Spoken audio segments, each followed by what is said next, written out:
একজন জুয়ারি সে জুলম অত্যাচার করে তার স্ত্রী সন্তানের প্রতি, তার মা বাবার প্রতি, তার আত্মীয় স্বজনের প্রতি। ঋণগ্রস্ত হয়, ইভেন অনেক সময় নেশাগ্রস্ত হয়, জানাবে বেচারি হয় সে। এমন জুয়া যারা প্রচার প্রসার করে, একজন না সকল, ওই সকল ব্যক্তি যারা প্রচার প্রসার করে, তাদের হাজার ভালো থাকতে পারে, you should not have follow them.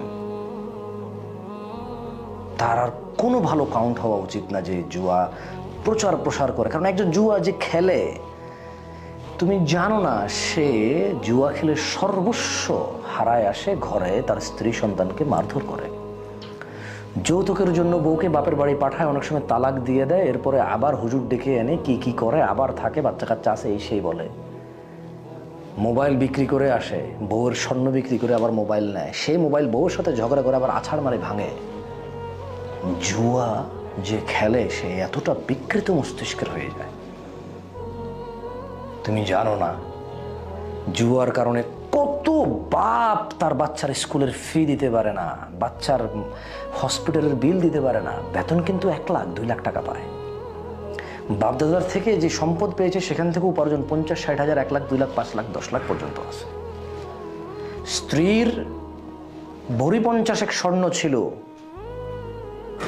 আসলে মূলত 50,000 ভরি স্বর্ণ থাক আর 50,000 বিঘা জমি থাক আর 5 টাকা থাক, জুয়ারি অভাবগ্রস্ত হয়, তার পরিবারের উপর নির্মম অত্যাচার করে, ভালো মন্দের বুঝ থাকে না ওর। ওর মেয়েটা ভালো কোথাও, কত সুন্দর শিক্ষিতা, কি ভদ্র একটা মেয়ে, ভালো কোথাও থেকে বিয়ের জন্য আসে না, কারণ বাপ জুয়া খেলে।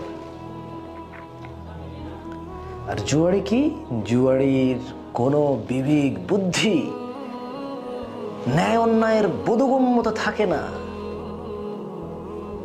আমাকে তুমি বলিও না যে আমি একজনকে বলছি, অমুককে বলছি, আরেকজনকে বলি, আমি তোমাদের এত লোক চিনি না ভাই, আমি এত লোক চিনি না, আমার বয়স কত, আমি কত আগে থেকে বলবো কথা বলো। এই পৃথিবীতে হাজার বিষয় আছে কথা বলার মতো, ওইসব বিষয়ে কথা বলার চেষ্টা করি যেটা তুমি পারবা। এমন বিষয়ে কথা বলি না যে বিষয় আমি নিজেই জানি না কি করবো আর তোমাকে বলবো। তুমি জুয়া খেলিও না। যারা জুয়ার প্রচার প্রসার করে তুমি তাদের ঘৃণা করো, উল্টা ফেরো তাদের থেকে। তাদের আর কোনো ভালো কাজ কাউন্টেবল না যারা জুয়ার প্রচার প্রসার করে, একজন না যতজন আছে। তুমি যদি যে জুয়া খেলে তার বউয়ের করুণ পরিস্থিতি দেখতা, কতটা লাঞ্ছিত, 10টা মহিলা বসে কথা বলার জন্য, সে সঠিক হলেও বড় মুখ করে কথা বলতে পারে না, মানুষ তার স্বামীর জুয়ার কথা টেনে এনে তাকে ছোট করে দেবে।